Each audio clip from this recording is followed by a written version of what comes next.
მოგესალმებით ყველას, მადლობა ქრისტი.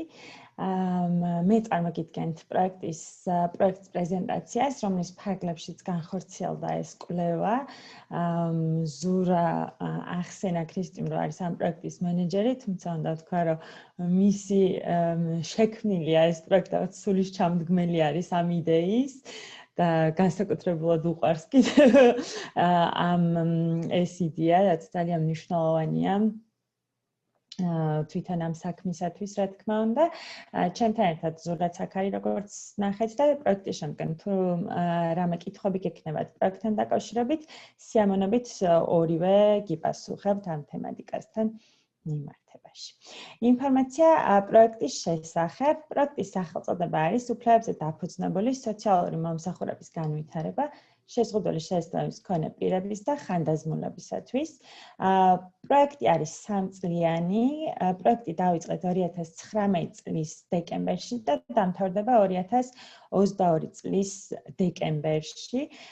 პროექტის გეოგრაფიული დაფარვა რომ გითხრათ, იდეურად მოვიცავთ მთელ საქართველოს სხვადასხვა აქტივობებით, მათ შორის ეს იქნება კვლევა თუ საგრანტო კონკურსი, თუმცა ამ მომენტში მონიშნული არის 3 ძირითადი ლოკაცია, რომელიც ეკუთვნის პროექტის განმახორციელებელ ორგანიზაციებს, რომლებიც ვართ ჩვენ საქართველოს სტრატეგიული კვლევებისა და განვითარების ცენტრი, მდებარეობს ოფისი გვაქვს თბილისში, ახალგაზრდა პედაგოგთა კავშირი, რომელსაც ოფისი აქვს თბილისსა და ოზურგეთში, თუმცა ოზურგეთში აწვდიან სათემო 24 საათიან მომსახურებას ხანდაზმულებს, რომლებიც არის ჩვენი პროექტის ერთ-ერთი სამიზნე მომსახურება და საქართველოს საზოგადოებრივი ინტერესების დაცვის ასოციაცია, ხალხო ნინო პატაშვილი გვესწრება დღეს შეხვედრას, დიდი მადლობა. და როგორც იცით, ეს ორგანიზაცია მუშაობს შეზღუდული შესაძლებლობის მქონე ბავშვებთან და აწვდით მათ სხვადასხვა დღის მომსახურებებს.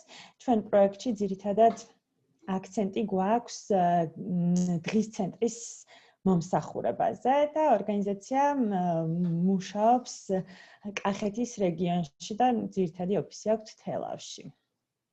პროექტის მიზანია მოწყვეტი სოციალური ჯგუფების, კერძოდ შეზღუდული შესაძლებლობის მქონე პირების და ხანდაზმულების სოციალური, კულტურული და ეკონომიური უფლებების რეალიზების ხელშეწყობა, მათთვის თანაბარი შესაძლებლობების შექმნა და სოციალური ინტეგრაცია.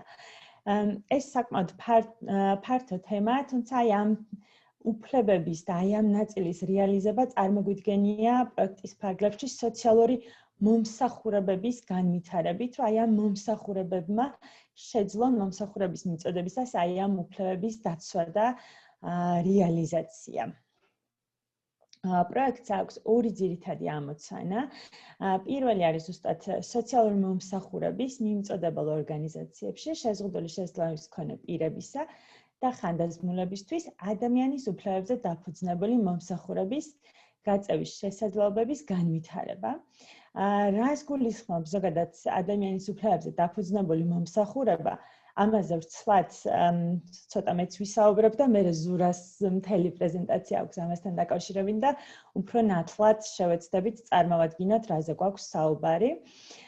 მეორე ამოცანა უკვე უფრო ადვოკატირების ნაწილი, ანუ ეროვნულ დონეზე როგორ გსურს რომ მოხდეს არსებული მიღწევების უფრო ესე რომ ვთქვათ შენარჩუნება, ეს ეროვნულ დონეზე ადამიანის უფლებებზე დაფუძნებული მომსახურებების მდგრადი ინტეგრაციის ხელშეწყობა, პოლიტიკური და საგანმანათლებლო გარემოს შექმნა. რას გეგმავთ კონკრეტულად ამ ორი ამოცანის მისაღწევად? მოსალოდნელი შედეგებიდან პირველი არის კვლევა, რომლის პრეზენტაციისთვისაც მოგიწვიეთ დღეს. ეს იყო ჩვენი პირველი და ძირითადი აქტივობა, რომელიც ეხება ადამიანის უფლებებზე დაფუძნებული სოციალური მომსახურების ელემენტების და შესაძლებლობების შესწავლას საქართველოში მოქმედ სოციალურ მომსახურებებში და მათ შედარებას საუკეთესო საერთაშორისო პრაქტიკასთან მიმართებაში.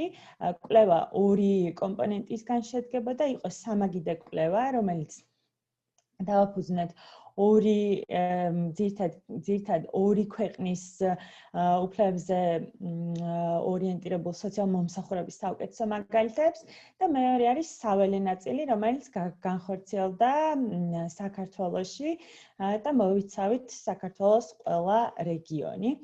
კვლევას აღარ ჩავუღმავდები, იმიტომ რომ ამაზეც ცალკე შეხვედრის ბოლოში იქნება ვრცელი პრეზენტაცია.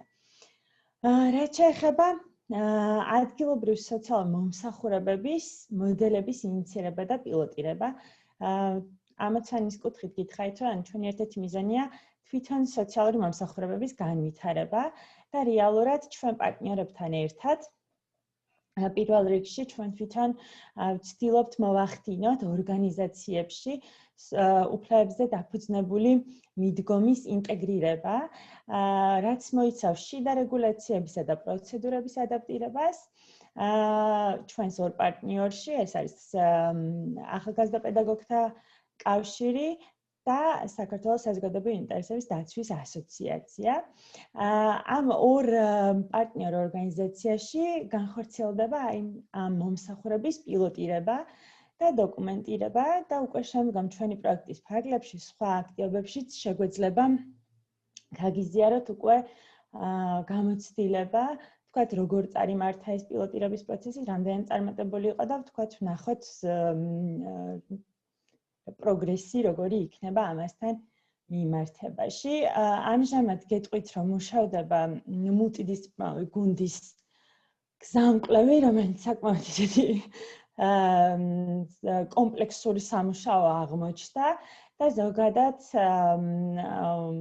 ამ პროცესში შეიქმნება თვითონ ხარისხის მართვის სისტემა, რომელიც შეძლებს უზრუნველყოს უფლებრივი კომპონენტების ინტეგრირება და ზოგადად ეს ხარისხიანი მომსახურების მიწოდება მომსახურების მიმღებებისთვის. საქართველოში შემდგომი შედეგი არის საქართველოს სხვადასხვა რეგიონში უფლებებზე დაფუძნებული სოციალური მომსახურების მიწოდება და მხარდაჭერა. ეს გულისხმობს ერთ-ერთ იმ პროცესს, რომელშიც ეხლა ვართ, ანუ რეალურად 10 რეგიონში უნდა წარგვედგინა ეს უფლებებზე დაფუძნებული მიდგომა და კვლევის შედეგები. სამწუხაროდ პანდემიაზე ბევრი ვისაუბრეთ დასაწყისში და თქვენთვის ნაცნობი მიზეზების და გამო ვერ მოვახერხეთ ადგილზე რეგიონებში ჩასვლად, თუმცა ეს Zoom-ის პლატფორმის საშუალებით ვახორციელებთ ამ შეხვედრებს. შემდგომი ღონისძიება ამ მიმართულებით იგეგმება 3დღიანი ტრეინინგი არასამთავრობო ორგანიზაციის წარმომადგენლებისათვის, ეს იქნება სულ 5 ტრეინინგი. და რეალურად ამ ტრეინინგის ფარგლებში მოხდება აი ამ უფლებრივი კომპონენტების უფრო დეტალურად გაცნობა და ასევე ერთ-ერთი თემატიკა იქნება საპროექტო განაცხადების მომზადება, რადგან ჩვენი პროექტის ფარგლებში როგორც მოგახსენეთ, ანუ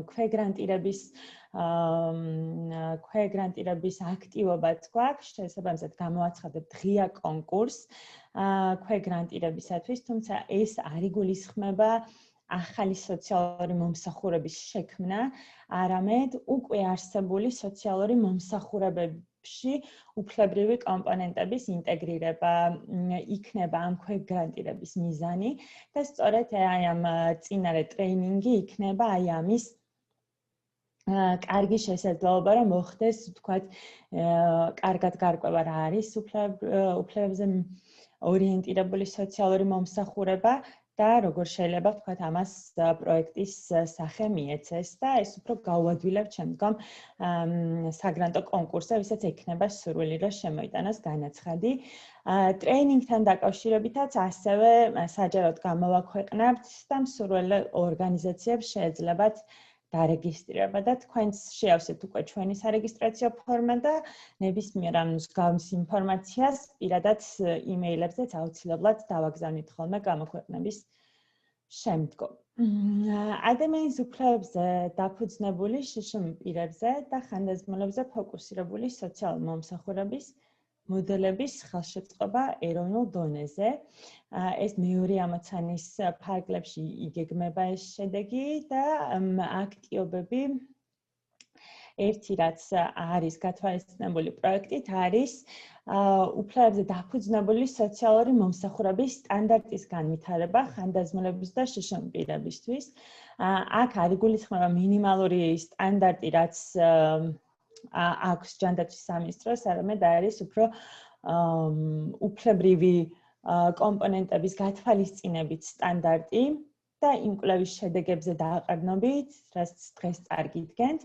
ეს შეიძლება იყოს ესე რომ ვთქვათ, ოქროს სტანდარტი, რომლისკენაც შეიძლება ნელ-ნელა მივუწოდეთ და ეს არ გულისხმობს, რომ დღეს და ხვალ უნდა მოხდეს მსგავსი სტანდარტის დამტკიცება, ან ჩვენ მოვახდენთ ამის ადვოკატირებას. ეს არის უფრო ესე რომ ვთქვათ, სამომავლო ხედვა.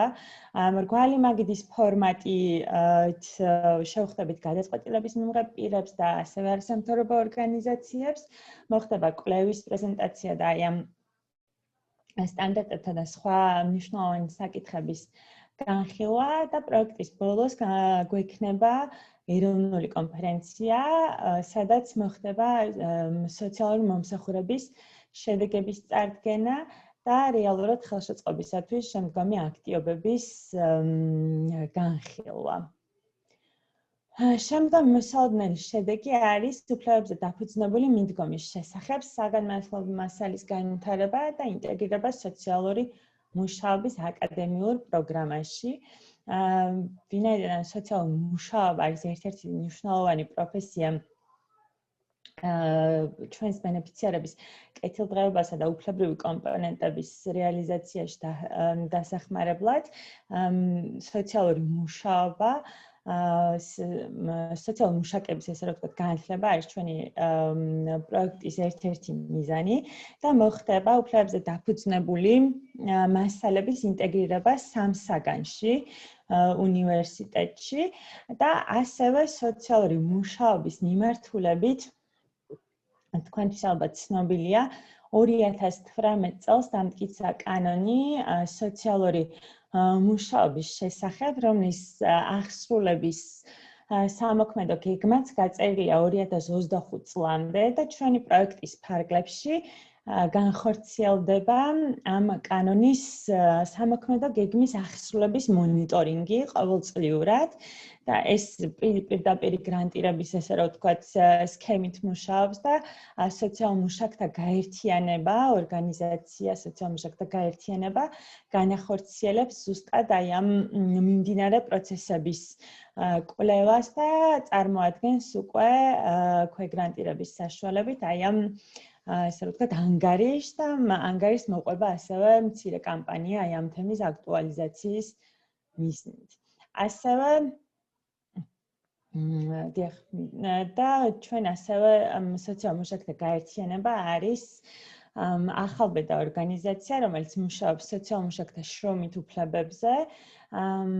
გახსოვთ ალბათ პროტესტები, რომელიც მიმდინარეობდა შარშან შრომითი უფლებების გაუმჯობესებასთან დაკავშირებით და რამდენად მტკივნეული თემაა და როგორ აისახება ეს რეალურად მომსახურების ხარისხის მიწოდებაზე. შესაბამისად, პროექტის ერთ-ერთი მიზანი არის სოციალურ მუშაკთა გაერთიანების ორგანიზაციული შესაძლებლობების განვითარება, რომელსაც აი ამ 3 წლის განმავლობაში რაღაცა ესე სტრატეგიის გაწერა იქნება თუ სხვა ორგანიზაციული გაძლიერებისთვის მომსახურების მიწოდება, ამას განვახორციელებთ. სულ ეს იყო პროექტის შესახებ მოკლედ რა ჩემეძლო რომ მომეწოდებინა ინფორმაცია. რაიმე კითხვები თუ გაქვთ, მე და ზურა სიამოვნებით გიპასუხებთ.